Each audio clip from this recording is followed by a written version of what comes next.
Welcome to True Echo, where untold stories take center stage. Today's journey follows a quiet janitor whose fingertips once whispered to dusty piano keys, until one daring moment revealed a gift that left an entire auditorium breathless. This isn't just about music. It's about truth, silence, and what happens when the world's expectations are shattered by raw, undeniable talent. Stay with us. Because by the final note, you'll never forget the name Naomi Walker. Play something, then. If you really think you belong here. The words rang out across the polished floors of the Boston Conservatory of Arts, heavy with sarcasm and laughter. Naomi Walker stood motionless, a cleaning rag still in hand, her gray uniform faintly smudged with polish and pride. She had just finished wiping down the Steinway Grand, her favorite, though no one knew that. The voice came from Blake Arliston, a smug second-year student who had never played a note without announcing his father's donation to the school first. He didn't mean it as an invitation. He meant it as a joke. But Naomi's fingers, even as they gripped the cloth tighter, twitched with the ghost of songs she hadn't played in years. 11 years. That's how long she had worked here. Sweeping, dusting, polishing instruments she was never allowed to touch. The faculty didn't notice her. Students barely registered her presence unless they needed the trash emptied. But Naomi noticed everything. She learned the tone of each piano, memorized their quirks, the way the bass strings hummed differently depending on humidity. She heard music no one else heard anymore. Not because she was trained. But because she had once lived it. And because once, long ago, someone told her she had it. But it didn't pay rent when her mother got sick. It didn't keep the lights on when the bills mounted. Naomi had left school at 17 and never returned to the piano bench, at least not in public. That morning, with the auditorium still empty and sun filtering through stained glass windows, Naomi had lingered just a little too long. Her hands hovered over the keys for a moment that was supposed to pass unseen. But Blake had seen. And mocked. And now she stood frozen, the old Naomi and the new one at war in her chest.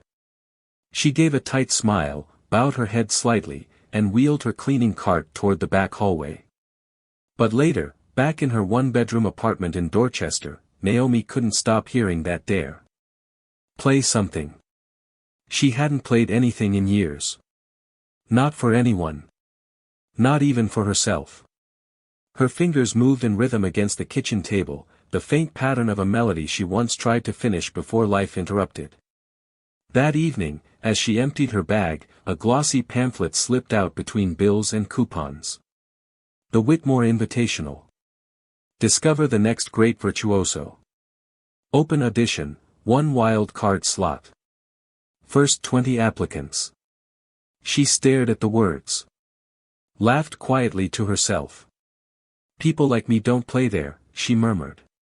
But the line at the bottom caught her eye. Sometimes greatness hides in plain sight. The next morning, Naomi arrived at work earlier than usual.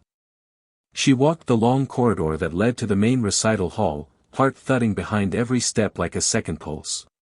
Her cleaning cart rattled quietly beside her. The conservatory was already buzzing, students in expensive coats and leather-bound scorebooks, instructors directing stagehands, volunteers stringing lights. The Whitmore Invitational was more than a competition. It was a career launcher. Naomi stayed out of sight behind a tall marble column near the registration table. Just observing, she told herself. She wore the same gray uniform she'd worn for years. Her shoes squeaked a little. She kept her head down. But then a familiar voice interrupted her hiding spot. You came. Naomi turned to find Jordan, the young security officer she'd met just days before. His warm eyes and gentle smile were a balm against the nerves tightening in her gut. I'm not auditioning, she said quickly, defensive. He raised his eyebrows and pulled a folded registration form from his coat pocket. Then what's this for? Naomi hesitated. I don't have sheet music. I don't have a wardrobe change. I don't even have proper shoes. Jordan shrugged. What you do have. That's the part nobody can teach. She said nothing. Her heart pounded as the sign-up window inched closer to closing. 5 minutes until registration ends, called a woman at the table. The others, tall, poised, pedigreed, lined up with their portfolios and smug confidence. Naomi stood back. She thought of every reason to walk away, the humiliation, the ridicule, the certainty that they'd laugh. But then Jordan said quietly, "What kind of people are you?" The words echoed louder than the marble around her. Naomi stepped forward. The woman at the table blinked when she saw Naomi's uniform. "Can I help you?" "I'd like to audition," Naomi said, her voice steady. She handed over the form. The woman scanned it. Naomi Walker. Original composition. It's all I have. There was a pause. A flicker of discomfort behind the woman's professional smile. "We typically prefer classical repertoire, Chopin, Beethoven." "I don't play Chopin," Naomi said plainly. The woman made a note on the form. "Very well. You'll be last." Naomi turned from the table feeling every eye in the room on her back. As she sat near the other contestants, she noticed one young man in particular smirking. "I think you're in the wrong room," he whispered. "Custodial orientation is downstairs." Naomi said nothing. She'd been talked down to before. She'd scrubbed spit off rehearsal room carpets. She'd collected empty wine glasses after donor galas where no one remembered her name. This? She could survive this. She stared at the doors to the audition room. Beyond them was a stage she had polished weekly, never stood on. A Steinway grand she had loved in silence. And now, maybe, a chance. The door opened. Another finalist walked out looking confident. Smug. She nodded to the others, then disappeared. Next, called Meredith Clark, the woman running the auditions. One by one, the names were called. Naomi waited, heart climbing into her throat. Some auditions were brilliant, others stiff. The smug boy from earlier emerged announcing that a judge had called his phrasing elegant for someone so young. Naomi didn't flinch. Finally, the name rang out. Naomi Walker. She stood. Her knees locked briefly. Jordan gave her a small nod from the far wall. "You've already done the hard part," he whispered. She stepped into the hall. Inside, the audition room was colder than she expected. 3 judges sat behind a long table on a raised platform. At the center was Dr. Celeste Hanover, known for her sharp critiques and classical purism. The same woman who had scoffed at the concept of jazz in a masterclass Naomi once overheard. Naomi stood at the center mark. The lights above made her uniform feel louder somehow. "Miss Walker," Celeste said, scanning the form. "An original composition?" "Yes, ma'am." "And your training?" "I'm self-taught." A quiet ripple passed through the room, part shock, part amusement. "And you work here?" Celeste asked. "I clean the halls." "And the instruments?" That got murmurs. Naomi caught whispers in the back. "A janitor? Is this a joke?" Celeste raised one slender hand. "Please. Let her proceed." Naomi moved toward the Steinway.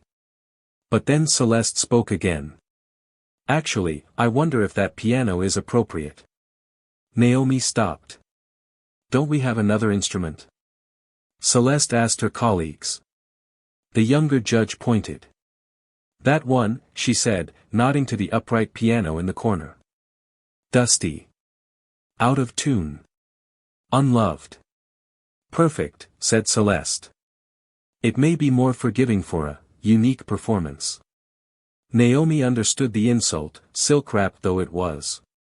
But she turned and walked to the old upright without complaint. She touched the keys. They were worn. One creaked when she pressed it. "This piano is fine," she said softly. Celeste smirked. As you wish. Begin when ready. Naomi sat. The air in the room was tense. She closed her eyes. And then, she remembered. Savannah. A jazz bar. Her fingers reaching for keys older than her. Play what's inside, the old pianist had said. She did. The first note was soft, wavering, but true. A few students in the back chuckled. But Naomi kept going. Her left hand found a groove. Her right began to sing. The instrument groaned under her at first. But then, note by note, it yielded. It didn't matter that it was broken. So was she. But both could still speak. And slowly, the room began to listen. At first, Naomi's music was like a whisper, a gentle breeze that barely stirred the tension in the room. But as she settled into the rhythm, something began to shift. The broken piano, dulled by years of disuse and neglect, responded to her touch like it had been waiting for someone to remember it. The tones were uneven, the keys chipped, and the pedals squeaked, but somehow, it didn't matter. Naomi didn't fight the imperfections. She leaned into them. Every note she played told a part of her story, the sorrow of hospital nights, the ache of forgotten dreams, the resilience that comes from being unseen but still breathing. The smug laughter in the back row faded. Heads began to tilt. Whispers gave way to silence. Even Dr. Celeste Hanover stopped taking notes. Naomi wasn't just playing a song. She was testifying. And the jury, the judges, the students, the room itself, had no defense. Still, Celeste wasn't finished. Interesting approach, she said aloud, voice cutting through the music like a blade. But perhaps a more structured piece would better showcase your ability. A Chopin nocturne, maybe? Naomi paused, hands hovering. I don't play Chopin, she said quietly. Celeste raised an eyebrow. Not even a simple waltz. Surely any serious pianist can manage that. Naomi's fingers lowered. Her instinct told her to nod, to shrink, to apologize. But something deeper held her in place. I'm not here to impress, Naomi said, her voice firmer now. I'm here to be heard. That answer caught even the youngest judge off guard. Her pen stilled over the page. She watched Naomi with a growing intensity, the kind usually reserved for prodigies. Celeste, however, smiled like a woman about to reclaim the room. She stood. Perhaps, she said, turning to the others, a brief demonstration will help clarify the standard we expect. She moved toward the upright. Naomi stood, unsure whether to be insulted or dismissed. Celeste sat at the same bench, adjusted the seat slightly, and cracked her knuckles with performative grace. This piano, she said to the audience, is far from ideal. But a true artist adapts. She began to play. A Chopin nocturne, flawless, methodical, sterile in its perfection. Each note landed precisely, each phrase executed like a mathematical equation. The room nodded politely. A few students clapped softly as she finished. Celeste turned to Naomi, smiling. Now then, she said, would you like to try again? Or shall we consider your audition complete? Naomi didn't move. The silence thickened. Then she stepped forward and said, I'd like to continue with my piece. There was a slight twitch in Celeste's jaw, but she stood aside. Very well, she said coolly. Though I believe we've seen enough. Naomi sat back down. This time, her hands didn't hesitate. The melody resumed, richer now, more urgent. Her fingers danced through memory and improvisation, stitching together gospel chords and jazz riffs with classical arcs. She didn't just return to the music, she expanded it. Her hands became a language. Her rhythm, defiance. The old piano began to respond with warmth no one knew it still had. The same creaky pedal that groaned minutes ago now hummed with resonance. It wasn't a perfect sound, but it was alive. And the room felt it. Celeste's smile faded. She leaned toward the younger judge, whispered something, but got no response. The audience leaned in. Even the students who had scoffed now stared like they were seeing something holy. And then came the crescendo. Naomi's hands surged across the keys, her eyes closed, her body swaying as though the music had taken full control. She let it consume her, the years of silence, of scrubbing floors while others performed, of being invisible in a world she was born to belong to. And just like that, it ended. A single, lingering C-sharp. Then stillness. Not a breath. Not a shuffle. Even the ticking wall clock seemed to pause. And then, clap. From the back. Another. And then the dam broke. Applause thundered through the hall, roaring like a wave crashing against the cold, rigid walls of expectation. People rose. Cheered. Whistled. Some wept. Celeste remained seated, hands folded tightly, eyes unreadable. But Naomi. Naomi stood slowly, heart pounding like the final chord. She didn't smile. She didn't bow. She simply met their gaze. Because this time, they saw her. Naomi barely registered the applause. It washed over her, a sound too vast, too unreal to fully absorb. Her body still trembled, not from nerves, but from release. From finally saying, with her music, everything she'd buried for decades. She stepped away from the battered upright piano, its chipped keys now sacred, and turned to the judges. The younger female judge, Ms. Almeida, her badge red, was standing, hands clasped, tears unshed but visible in the corners of her eyes. The older male judge leaned into his mic. Miss Walker, that was extraordinary. Your technical control, the way you coaxed sound from that instrument. It wasn't just control, Ms. Almeida interrupted softly. It was honesty. Dr. Hanover rose last. She walked slowly toward Naomi. The applause had mostly died down, but the room still buzzed, expectant, reverent, even a little stunned. The Whitmore Invitational typically follows a rigorous judging rubric, she began. We deliberate. We evaluate by criteria, repertoire, precision, training. She paused. But today, she turned to the others. Both nodded without hesitation. Then she looked back to Naomi. We've made a unanimous decision. Naomi Walker, you are this year's wildcard finalist. A second wave of applause broke loose, this one louder, more knowing. This time they clapped not just for a surprising performance, but for a victory. The kind that rewrites the rules. Naomi gripped the edge of the piano for balance. She felt like her legs might give out, but she also felt like she was standing taller than ever before. She had been seen. As the crowd swarmed with questions, congratulations, and stunned disbelief, Naomi caught sight of Jordan leaning against the back wall, arms folded, that familiar soft smile on his face. When she locked eyes with him, he gave her a slow, deliberate thumbs up. Told you, he mouthed.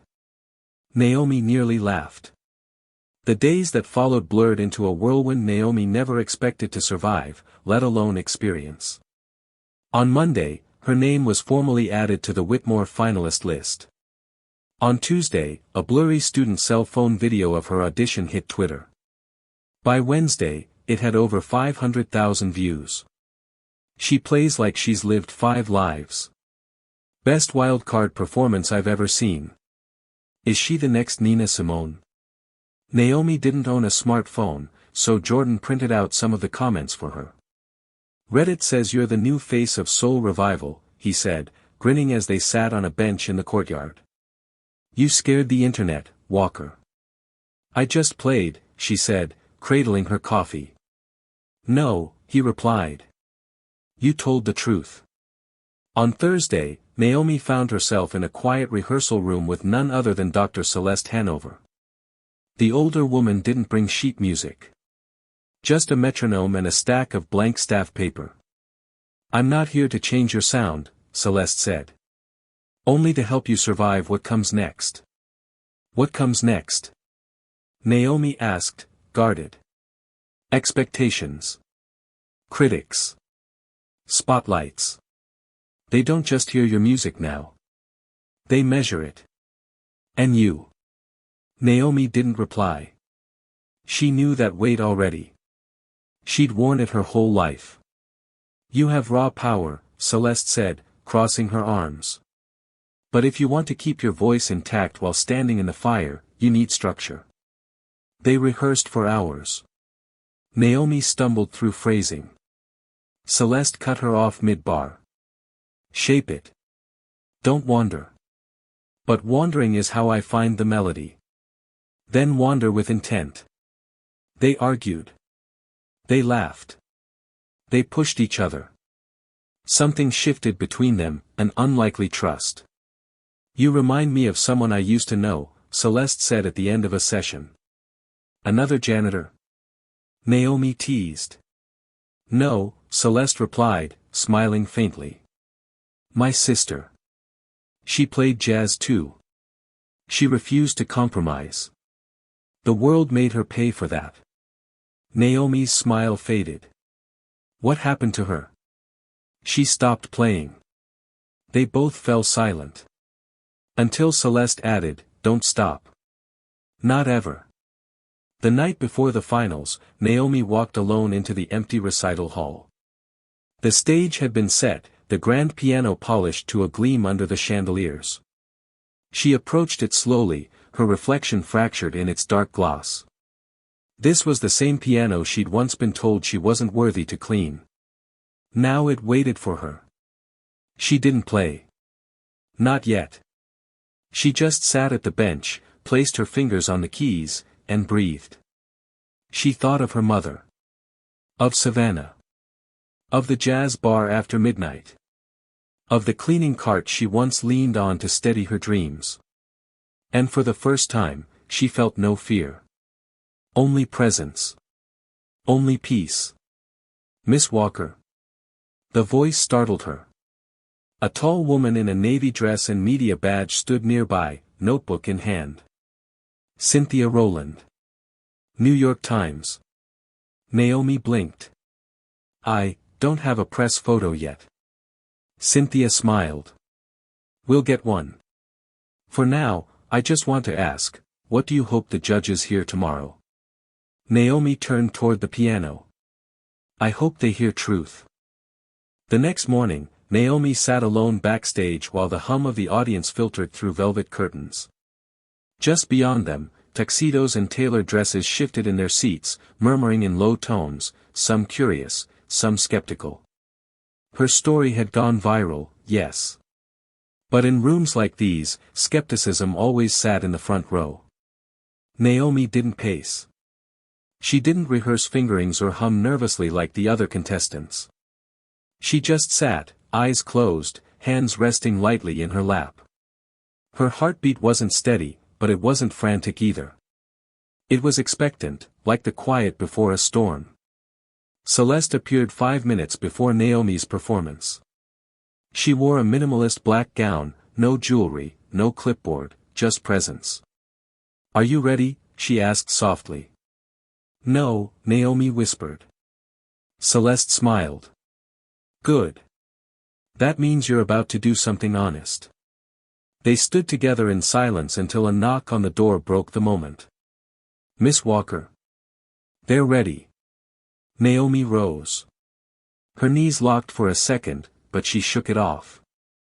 As she stepped toward the wings, she saw Jordan standing just off stage, arms folded across his chest, the same way he'd stood the first day they spoke. He didn't need to say anything. His nod said it all, go claim it. The house lights dimmed. A single spotlight spilled onto the stage like a beam of divinity. Naomi stepped into it, her steps measured, unhurried. The applause was polite, less like cheering and more like a collective let's see what this is about. No introduction. No backstory. Just the name, Naomi Walker. A wildcard finalist with no pedigree, no conservatory past, and no sheet music in hand. She approached the Steinway Grand, this time the centerpiece, not the forgotten upright in the corner. It gleamed like something sacred.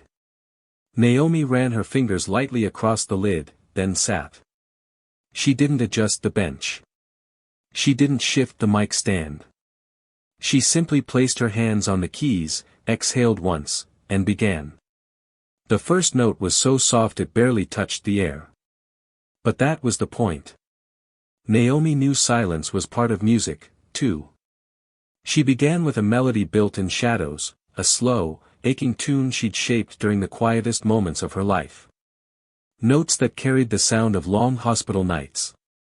Minor keys brushed with jazz tones, hints of gospel woven through sorrow.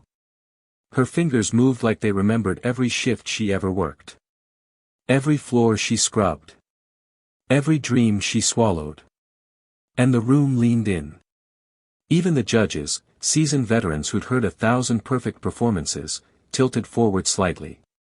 Because Naomi wasn't playing for a score. She was telling the truth. Her tempo rose. The melody expanded. Layers unfolded, classical bones held up by soulful improvisation, rhythms pulled from dusty Savannah nights and the gospel calls of childhood Sundays. Naomi let the music evolve into something unscored, unrestrained. Not rebellious. Just, free. Then she did something completely unthinkable. She paused, and improvised. The room visibly stiffened. Improvisation in a Whitmore final? Blasphemy. But Naomi didn't flinch. She leaned into the moment, letting her left hand lay down a pulse, thumping like a heartbeat, raw and defiant. Her right hand danced through space, crafting new melodies in real time, as if the piano itself was speaking through her. Celeste leaned forward, her hands folded tightly. The other judges froze, pens in mid-air, eyes locked. The crowd forgot to breathe. Because Naomi wasn't just playing. She was revealing. And what she revealed was something even the most refined pianists in the room didn't have, a soul unfiltered by expectation. The crescendo built like thunder climbing through the sky.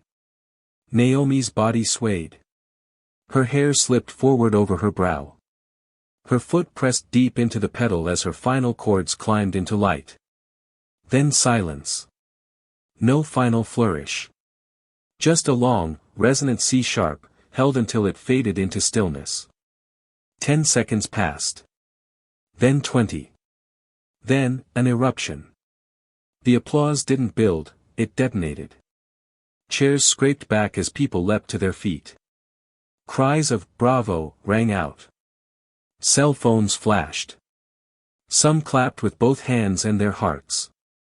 Others just wept. In the second row, a prominent New York music critic turned to his neighbor and said, "That wasn't a performance. That was a resurrection."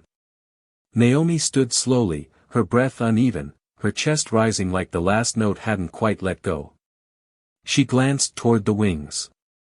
Jordan had one hand over his heart. And Celeste? She was standing now, too, hands still, face unreadable, but her eyes glistening under the lights. Naomi bowed. Not out of humility. Not for their approval. But for herself. She had done it. Backstage, the air was different now. The once quiet corners buzzed with low murmurs and frantic energy. Naomi walked slowly through the hallway, a cup of warm tea shaking slightly in her hands. Producers, professors, and press whispered her name like it had just been discovered. She's a national story. Did you hear what the judge said? A resurrection. NPR's already called. So has The Guardian. And Juilliard. Juilliard wants her as a guest lecturer. Naomi stood in the corner of the green room, back against the wall, watching as the other finalists filtered in. They no longer avoided her. They no longer smirked. They parted like water around her presence. Even Preston, the smug violinist who mocked her at the audition, couldn't meet her gaze. She hadn't just outplayed them. She had redefined the stage. Jordan appeared at her side, crouching next to her chair, holding a small paper-wrapped cookie from the catering table. "You good?" he asked, eyes steady. "I think so," Naomi whispered. He grinned. "That was the most human thing I've ever heard come out of an instrument." Naomi exhaled. "You always talk like a poet." Jordan shrugged. "Only when you play like that." They shared a quiet smile, one that said more than any headline ever could. Just then, an event coordinator stepped forward. "Miss Walker," she said with polite urgency. "The judges will announce final placements in a few minutes. Please follow me to the reception hall." Naomi nodded and stood, her legs feeling strangely light. She wasn't afraid of what would come next. Because in her heart, she'd already won. Still, there was something surreal about stepping into the grand reception hall, the chandeliers glowing, the string quartet playing softly in the corner, the rows of crystal glasses and velvet-lined podiums. Naomi walked past it all in her simple black dress and thrifted shoes, feeling every step echo a past life and a new one overlapping in rhythm. She joined the other finalists on stage, but they no longer stood taller than her. She stood with them, not beneath them. Celeste Hanover stepped to the podium. The room fell silent at once. "This year's Whitmore Invitational," Celeste began, her voice calm and clear, "has been nothing short of historic." She glanced at the rows of musicians, donors, faculty, and media. "We saw excellence, precision, technical brilliance, but among those performances, one stood apart, not for its perfection, but for its purpose." She turned, looking directly at Naomi. Naomi Walker did not arrive with a portfolio. She did not submit a classical repertoire. She walked into this room wearing a janitor's uniform, and reminded us that music is not pedigree. It is presence. It is truth. There were murmurs of agreement, nods from the back, tears in the eyes of a few older professors. Celeste continued, her music was not flawless. But it was fearless. And in this competition, fearlessness is the highest form of art. She took a small envelope from the velvet-lined tray beside her. "It is my honor to announce this year's grand prize winner of the Whitmore Invitational is Miss Naomi Walker." The crowd erupted. But this time, Naomi didn't freeze. She didn't doubt. She walked forward, each step firm, her back straight, her breath steady. Celeste handed her a glass plaque engraved in gold. And as Naomi took it, Celeste leaned in and said softly, "You opened the door for more than just yourself." Naomi nodded, her voice caught in her throat. For once, she had no words. And she didn't need them. She was no longer the woman who polished the stage. She was the woman they built it for, and just didn't know it. That night, Naomi returned to her apartment. The plaque sat on her table next to a half-finished cup of tea. She didn't clean. She didn't cook. She didn't turn on the TV. She just sat. Her hands still tingled from the memory of keys. Her soul still echoed with the weight of what had happened. And for the first time in her life, she believed it. She was no longer playing to prove. She was playing because she belonged. And the world was finally listening. 2 weeks later, Naomi stood inside a recording studio for the first time in her life. Thick glass panels separated her from the sound engineer, and the Steinway Grand behind her glistened under soft studio lights. The studio manager, a tall man with a calm voice and salt and pepper hair, handed her a headset and said, "Whenever you're ready, Miss Walker." She still wasn't used to people calling her that. She adjusted the headset, took a long breath, and closed her eyes. The keys beneath her fingertips felt familiar, almost like old friends. But this time, she wasn't playing into silence. This time, the world was listening. She began with a piece she'd never named, one that had grown inside her since childhood. A blend of sorrow and serenity. The kind of music born from long nights and quiet strength. It told the story of a girl who was overlooked, underestimated, and laughed at, until she made the world go quiet. The engineer didn't stop her. He didn't give feedback. He just let her play. When the final note faded, she lifted her hands slowly, the studio still humming with the energy she'd left behind. A voice crackled through the headset. That was perfect. Later that month, NPR aired a special titled The Janitor Who Rewrote the Stage. They featured Naomi's performance, her story, and even included an interview with Celeste Hanover. In the interview, Celeste said one line that spread across the internet like fire. Naomi Walker didn't win because she broke the rules. She won because she reminded us why we made them in the first place. The story went global. Morning talk shows called. Journalists showed up at her apartment. A documentary filmmaker pitched her a project called Keys from the Basement. But Naomi never let the noise define her. She returned to the community center in Savannah where she first learned to play. She donated a portion of her prize to restore the battered piano there. She also started teaching young girls from low-income neighborhoods how to play, no sheet music, no fees, just feeling. One girl, maybe 9 years old, once asked her, "Why do you always close your eyes when you play?" Naomi smiled. "Because that's when I can really see." The final chapter of Naomi's story wasn't a concert hall or a viral video. It was a letter she received from Dr. Celeste Hanover 6 months after her Whitmore win. It was handwritten. On the university's letterhead. It read, "Naomi. I resigned last week. Not out of shame, but out of clarity. I've spent years protecting an idea of music that was polished but hollow. You showed me something different, something braver. I'll be teaching in New Orleans this fall. Just workshops. Just real people. I thought maybe one day you'd join me. Either way, thank you. For shaking the dust off my soul. Celeste." Naomi folded the letter carefully and placed it beside her piano at home. She stared at the keys for a moment. Then, without planning it, she sat down and began to play again. Not for the applause. Not for the cameras.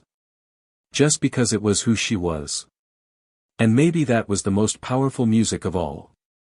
Naomi Walker's story reminds us that greatness doesn't always come dressed in prestige, sometimes, it wears a janitor's uniform. Her music didn't just move the audience, it shattered the walls of elitism, reminding the world that raw talent and resilience can rewrite the rules. As Celeste Hanover said best, she didn't play to impress. She played to reveal the truth. If this story inspired you, don't forget to subscribe for more powerful true stories. Leave a comment about the moment that moved you most, and share this video with someone who needs to be reminded that their voice, or music, matters.